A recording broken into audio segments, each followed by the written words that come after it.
بہت سارے وہ مصلی حضرات یا خواتین جو کرسی پر بیٹھ کر نماز پڑھتے یا پڑھتی ہیں وہ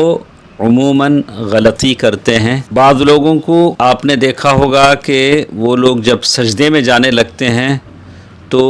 دونوں ہاتھوں کو ہوا میں معلق رکھتے ہیں، جیسے اڑنے کی شکل ہوتی ہے، ہوا میں معلق رکھتے ہیں، اور وہ اپنے ہاتھوں کو گھٹنوں پر نہیں رکھتے، ایسے رکھتے ہیں۔ اور کبھی ایسے لگتا ہے کہ وہ کافی عمر ہوتی ہے، عمر میں بڑے ہوتے ہیں،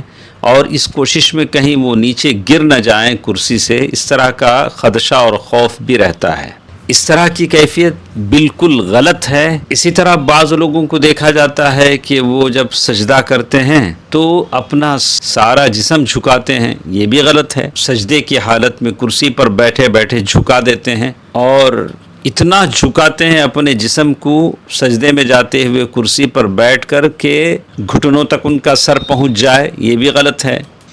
کرسی پر بیٹھنے والے اصل میں ان کو اشارہ کرنا ہوتا ہے، اور اشارہ سر سے ہوتا ہے نہ کہ جسم سے ہوتا ہے۔ جب آپ نماز کا آغاز کرتے ہیں، اللہ اکبر اپنے ہاتھ باندھ لیتے ہیں اور نماز کا آغاز کرتے ہیں، آپ صرف سر سے اشارہ کریں تو آپ اللہ اکبر کہتے ہیں، سر تھوڑا جھکائیں اور کہیں سبحان ربی العظیم، سبحان ربی العظیم، سبحان ربی العظیم، اور پھر آپ سر اٹھاتے ہیں سمع اللہ لمن حمدہ، اور پھر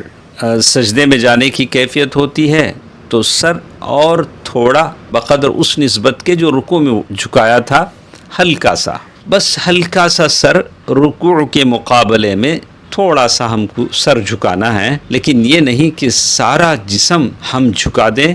اس کی کوئی ضرورت نہیں ہے، اس لیے کہ اشارہ سر سے ہوتا ہے، جسم سے نہیں ہوتا۔